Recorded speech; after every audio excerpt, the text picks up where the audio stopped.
नमस्कार, मी रेणुका. बुलेटिनमध्ये तुमचं स्वागत. आणि बुलेटिनमध्ये सगळ्यात पहिली बातमी आपण बघणार आहोत आणि म्हणजे ती आहे विरोधी पक्ष नेते पदाबद्दलची. कारण या पदासाठी राष्ट्रवादी काँग्रेस पक्षामध्येच आता रस्सीखेच सुरू असल्याची माहिती कळते. आणि यामध्ये अजित पवार, जयंत पाटील आणि धनंजय मुंडे यांची नावं चर्चेत आहेत. आणि या तिन्ही महत्त्वाच्या नेत्यांमध्ये ही रस्सीखेच सध्या सुरू असल्याचं कळतंय. धनंजय मुंडे यांचं नाव सध्या अग्रेसर आहे असंही कळतंय. आणि शरद पवार यांच्याशी चर्चा झाल्यानंतर राष्ट्रवादी काँग्रेसकडून विरोधी पक्ष नेत्यासाठीचं नाव जाहीर केलं जाणार. त्याच्यामुळे आता शिंदे सरकार तर काल आलंय, पण आता विरोधी पक्षात नेमकं कोण बसणार हे माहिती झाल्यानंतर विरोधी पक्ष नेते नेमके कोण असणार यासाठीच्या रस्सीखेच सध्या सुरू झाल्याची माहिती कळते. आणि त्यामुळे राष्ट्रवादी काँग्रेसमध्ये अजित पवार, जयंत पाटील आणि धनंजय मुंडे ही तीन नावं सध्या चर्चेत असल्याचं कळतंय. त्यामुळे शरद पवार यांच्याशी चर्चा झाल्यानंतर याबद्दलची माहिती आणि याबद्दलची घोषणा जाहीर होणार आहे, याचं नाव जाहीर केलं जाणार आहे. आत्ताच्या क्षणाची एक महत्त्वाची बातमी. सरकारच्याच नंतर विरोधी पक्ष नेते नेमके कोण होणार याबद्दलच्या चर्चा सध्या रंगतात. आणि त्यासाठी ही तीन नावं सध्या चर्चेत आहेत. राष्ट्रवादी काँग्रेसचे तिन्ही नेते, ज्याच्यामध्ये अजित पवार, जयंत पाटील आणि धनंजय मुंडे यांची नावं चर्चेत आहेत. 3 आणि 4 तारखेला विशेष अधिवेशन असणार आहे, ज्याच्यामध्ये विधानसभा अध्यक्षांची देखील निवड केली जाणार आहे. आणि आत्ताची जी एक महत्त्वाची माहिती कळते त्यानुसार विरोधी पक्षनेता नेमका कोण असणार यापुढे राज्याचा, यासाठी ही तीन नावं चर्चेत आहेत. आत्ताच्या क्षणाची महत्त्वाची बातमी. आणि राष्ट्रवादी काँग्रेसच्या गोटात नेमकं काय चाललंय, तर अजित पवार, जयंत पाटील आणि धनंजय मुंडे या तीन नावांच्या दरम्यान नेमकं कोणतं नाव आता पुढे येत आहे यासाठी देखील चर्चा होणार आहे. आणि राष्ट्रवादी काँग्रेसचे अध्यक्ष आणि सर्वेसेवा शरद पवार यांच्याशी चर्चा झाल्यानंतरच राष्ट्रवादी काँग्रेसकडून याबद्दलची घोषणा केली जाईल, याबद्दलचं नाव जाहीर केलं जाईल. विनोद राठोड आमचे प्रतिनिधी आता आपल्यासोबत आहेत. विनोद, काय घडतंय राष्ट्रवादीत? नक्की राष्ट्रवादी काँग्रेस पक्षाला आता विरोधी पक्षामध्ये बसण्याचा कौल मिळाला आहे. त्यामुळे आधीच शरद पवार यांनी सर्व आमदारांना सांगितलं की आपल्याला विरोधी पक्षात बसण्याचा कौल मिळाला आहे, त्यासाठी आपण तयार राहावं. आता मात्र विरोधी पक्ष नेत्याचं पद जे आहे ते कोणाकडे असेल यावर मात्र मोठ्या प्रमाणात रस्सीखेच राष्ट्रवादीमध्ये सुरू आहेत. आणि त्यामध्ये 3 लोकांचे प्रमुख नाव आहे. जयंत पाटील, त्याचबरोबर अजित पवार आणि तिसरे आणि महत्त्वाचे नाव म्हणजे धनंजय मुंडे यांची नाव प्रामुख्याने आहे. परंतु धनंजय मुंडे यांच्याकडे विरोधी पक्षनेत्याचा पद आधीपासून होतं आणि त्यांना त्याचा अनुभव आहे.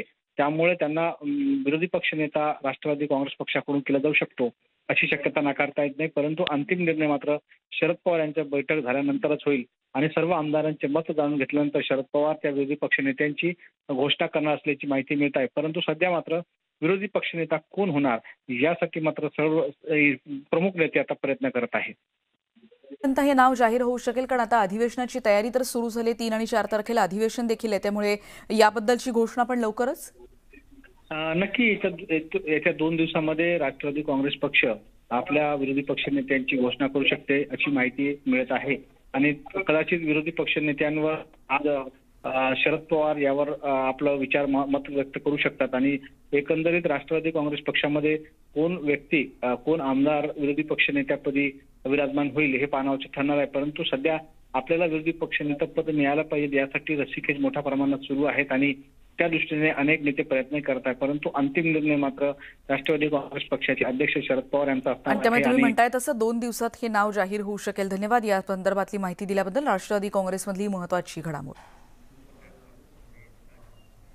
आणि आता बातमी बघणार आहोत. अधिवेशन पुढे ढकलल्यामुळे उद्यापर्यंत विधानसभा अध्यक्षपदासाठी आता अर्ज भरता येणार आहे. आणि त्यातच भाजपकडून राधाकृष्ण विखे पाटील आणि शिवसेना शिंदे गटाकडून दीपक केसरकर यांची विधानसभा अध्यक्षपदासाठीचं नाव चर्चेत असल्याचं कळत आहे. शिवसेना शिंदे गट असल्यामुळे उद्धव ठाकरे गटाच्या आमदारांवर नियंत्रण ठेवण्यासाठी केसरकर यांच्या नावाची चर्चा असल्याची घडामोड सध्या घडते. तेव्हा आत्ताच्या क्षणाची एक महत्त्वाची बातमी. एकीकडे विरोधी पक्षनेतेपदासंदर्भातली बातमी आपण बघितली, कारण परवा म्हणजे 3 आणि 4 तारखेला हे अधिवेशन होत आहे. आणि त्या दरम्यान एकीकडे विरोधी पक्षनेता नेमका कोण असणार, विधानसभा अध्यक्ष नेमके कोण असणार यासारख्या घडामोडींना वेग आलेला आहे. त्यामुळे राधाकृष्ण विखे पाटील आणि दीपक केसरकर यांची नावं आता चर्चेत आहेत.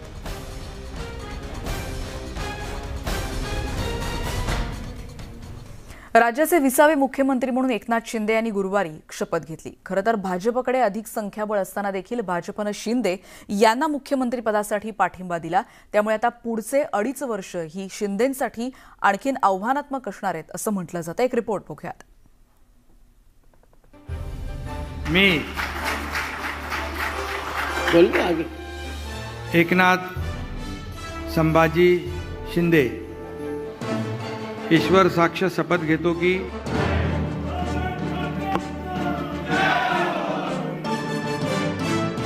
उद्धव ठाकरे मुख्यमंत्री पदावरून पायउतार झाल्यानंतर अवघ्या काही तासातच राज्यामध्ये शिंदे सरकार सत्तेत आलं। भाजपनं एकनाथ शिंदे यांना मुख्यमंत्री पदासाठी पाठिंबा देत शिवसेनेला आणखीन एक धक्का दिला।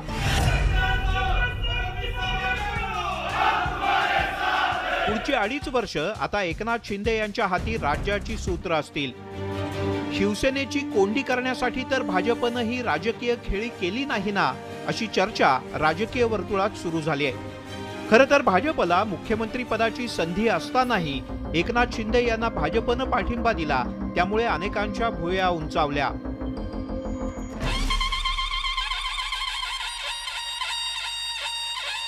एकनाथ शिंदे यांना मुख्यमंत्रीपद मिळाल्यामुळे आगामी काळात शिंदे यांना त्याचा नक्कीच राजकीय फायदा होईल।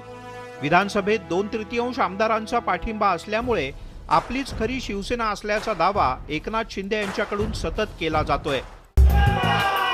शिंदे यांच्या हाती सत्ता असल्यामुळे शिवसेनेतील जास्तीत जास्त पदाधिकाऱ्यांचा पाठिंबा मिळवण्याचा प्रयत्न शिंदे गटाकडून आगामी काळात केला जाणार आहे। मात्र उद्धव ठाकरे यांना सत्तेतून खाली खेचून मुख्यमंत्रीपदी विराजमान झालेल्या एकनाथ शिंदे यांना सामान्य शिवसैनिकांचा किती पाठिंबा मिळेल हे लवकरच स्पष्ट होईल। मात्र आपल्या मुख्यमंत्री पदाच्या कार्यकाळात त्यांना मराठा आरक्षणापासून ओबीसी आरक्षणापर्यंत अनेक तिढे सोडवायचे आहेत। मेट्रो आणि कोस्टल रोड सह विविध विकास कामांना गती द्यायचे। त्यामुळे मुख्यमंत्री म्हणून एकनाथ शिंदे यांची अनेक पातळींवर कसोटी लागणार आहे यातही शंका नाही। Bureau report, news 18 Lokmat. आता पुढची बातमी आपण बघणार आहोत आणि ती आहे राज्यामध्ये सत्तापालट काल झाला, पण शिवसेना खासदार संजय राऊत यांनी देखील आपल्या भूमिकेत बदल केलाय। ईडी चौकशीला न जाण्याची भूमिका घेणारा संजय राऊत यांनी अचानक तपास यंत्रणांना सहकार्य करण्याची भूमिका घेत ईडी समोर हजर राहण्याचा निर्णय घेतला। या संदर्भातला एक रिपोर्ट आपण बघणार आहोत।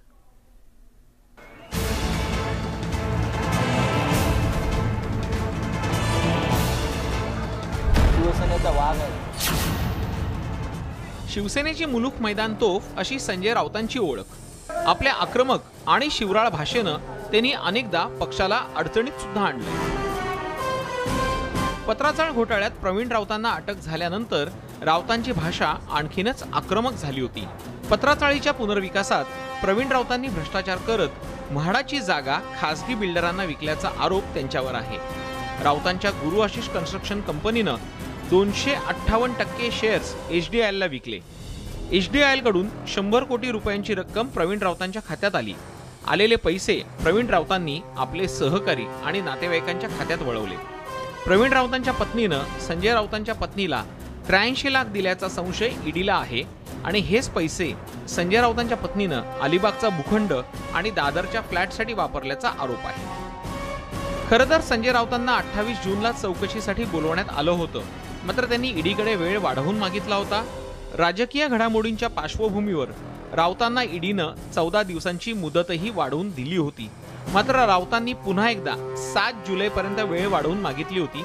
मात्र ईडीनं त्यांना मुदतवाढ देण्यास नकार दिल्यानंतर राऊतांनी मला जागेवर येऊन अटक करा अशी आडमुठी भूमिका घेतली होती। अशा प्रकारच्या कोणत्याही बनावट कारवाईनं माझी मान कापली तरी मी गुवाहाटीला जाणार नाही, मी गुडघे टेकणार नाही, मी तुरुंगात जाणं पसंत करीन। खोटा या अशा प्रकरणामध्ये काय करायचं ते करू। अजून जर त्याला कुठले माझ्यावरती खोटे खटले दाखल करायचे असतील तरी माझी तयारी आहे। शिवसेनेचा वाघ आहे। मात्र राज्यात सत्ता बदल होताच संजय राऊतांच्या भूमिकेत अचानक बदल झालाय। इतकंच काय तर त्यांची आक्रमक भाषा सुद्धा मवाळ झालेली आहे। आतापर्यंत ईडीवर टीकेची झोड उठवणाऱ्या राऊतांनी अपेक्षेपेक्षा अर्धा तास आधीच ईडी कार्यालयात हजेरी लावली। कार्यालयात प्रवेश करण्यापूर्वी त्यांनी आपण न्यूट्रल एजन्सी समोर चौकशीला जात असल्याचं वक्तव्य करून सर्वांनाच आश्चर्याचा धक्का दिला।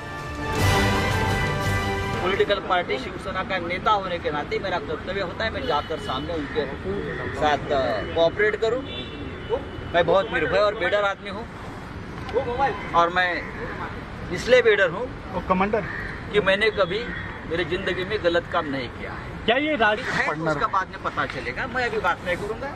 मैं लगता है कि मैं एक न्यूट्रल एजेंसी के सामने जा रहा हूं और मेरा पूरा विश्वास है। आक्रमक, अक्राळस्थळपणे ईडी आणि अन्य तपास यंत्रणांवर कायम टीकास्त्र सोडणाऱ्या संजय राऊतांची भूमिका नेमकी सरकार बदलल्यानंतरच कशी बदलली याची चर्चा सध्या सगळीकडे सुरू आहे। तुषार शेटे, न्यूज 18 लोकमत, मुंबई।